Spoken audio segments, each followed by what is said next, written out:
సిరిసిల్ల పట్టణంలో 10 ఫిబ్రవరి రాత్రి నాడు చందంపల్లికి చెందిన జాగిరి వేణుగోపాల్ మనోహర్ వాళ్ళ మిత్రులు పక్కనే గోపాలరావుపేట దగ్గర ఉన్న గ్రామానికి వెళ్ళొస్తున్న సందర్భంగా పోలీసులు అడ్డుకొని డ్రంక్ అండ్ డ్రైవ్ చెకింగ్ చేస్తున్నామన్న నెపంతో విచ్చలవిడిగా కొట్టి పోలీస్ స్టేషన్కి తీసుకెళ్లి విపరీతమైన థర్డ్ డిగ్రీని ఉపయోగించి ఆ కొడుతున్న క్రమంలో మనోహర్ కింద పడిపోయి ఉన్నా కూడా లాఠీలతో పొక్క పొడుస్తూ కాళ్ళతో తన్నుకుంటా కొట్టిన ఈ థర్డ్ డిగ్రీల గురించి బాధితుడు వేణుగోపాల్ ఆనాటి సంఘటన నుంచి మొదలు పెడితే చాలా విషయాలు ఇప్పుడు పౌర హక్కుల సంఘం రాష్ట్ర కమిటీకి ఉమ్మడి కరీంనగర్ జిల్లా కమిటీకి వివరించడం జరిగింది.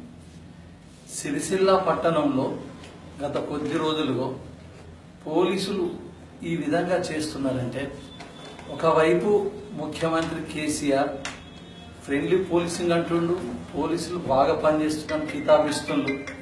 ఇట్లాంటి సందర్భాలల్లో ఇక్కడ ఈ నేపథ్యం జరిగిన ఏదైతే ఈ సంఘటనలో ఈ థర్డ్ డిగ్రీ ఇవన్నీ విచ్చలవిడ చేయడం, ఇది కేవలం ఒక డ్రంక్ అండ్ డ్రైవ్ సంబంధించిన విషయం కాదు.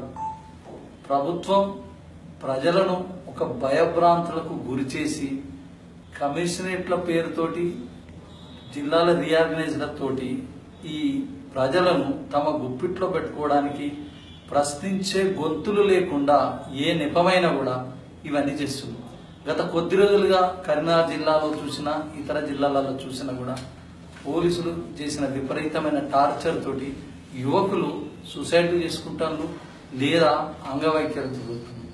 ఇక్కడ ఈ సంఘటనలో స్పష్టంగా అర్థమైంది ఏంటంటే, వాళ్ళు తాగి ఉన్నారని అనుకుందాం, తాగిళ్ళు మోటార్ బైక్ మీద తాగి వాహనం దొరికింది, అయినప్పటికీ వాళ్ళ పైన ఒక కేసు నమోదు చేసి చేయాల్సిన పనిని వదిలిపెట్టి విచ్చలవిడిగా థర్డ్ డిగ్రీ చేసి కోర్టు పంపుతున్న క్రమంలో కూడా చెయ్యి విరిగిందని తెలిసినప్పటికీ కూడా హాస్పిటల్ డాక్టర్ను, సూపరింటెండెంట్ను వీళ్ళందరినీ బెదిరించి జడ్జి దగ్గరకు పంపిస్తే మళ్ళా మీరు జడ్జి దగ్గర కూడా మీరు వాస్తవాలు చెప్తే మీకు బెయిల్ రాకుండా చేస్తాం, మీకు లైఫ్ లేకుండా చేస్తామని పోలీసులు వివరించడం రాజ్యాంగ విరుద్ధం. ఇది తీవ్రమైన హింసను ప్రజలను తో వేధించి వాళ్ళను ప్రశ్నించలేకుండా ఇక్కడ 10 సంఘటనలు మా దృష్టికి వచ్చినాయి. ఇప్పటి వరకు ఒక 3 సంఘటనలు అయితే టీవీలో ప్రసారమైన.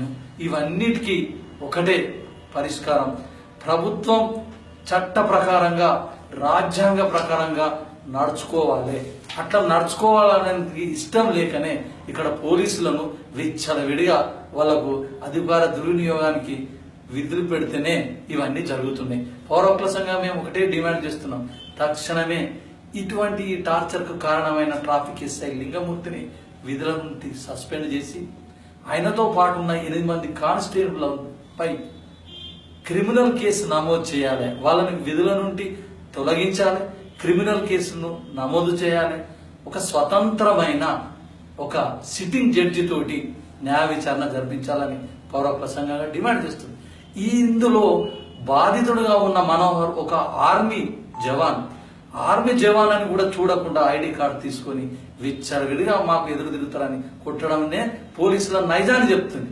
అంటే పోలీసులు ఒక ఉద్యోగులుగా మేము చట్ట ప్రకారంగా వివరిస్తామని కాకుండా ఒక మాఫియా రౌడీ మూకలను తలపించే విధంగా వివరిస్తుంది. ఇది సరికాదు. ఇప్పటికైనా ప్రభుత్వం ఈ సంఘటనతోనైనా కళ్ళు తెరిచి వెంటనే సిట్టింగ్ జడ్జి న్యాయ విచారణ జరిపించాలి, ఈ బాధితులకు మెరుగైన వైద్యం చేయించాలి, వారికి ఇవ్వాల్సినటువంటి గౌరవం ఏదైతే ఇవ్వాలనో ఆ గౌరవం ఇచ్చి ఆ సూపరింటెండెంట్ దగ్గరికి తిరిగి అవన్నిటిని కాగితాలు హాస్పిటల్ చేయాలని చెప్పి పౌర హక్కుల సంఘంగా మేము డిమాండ్ చేస్తాం.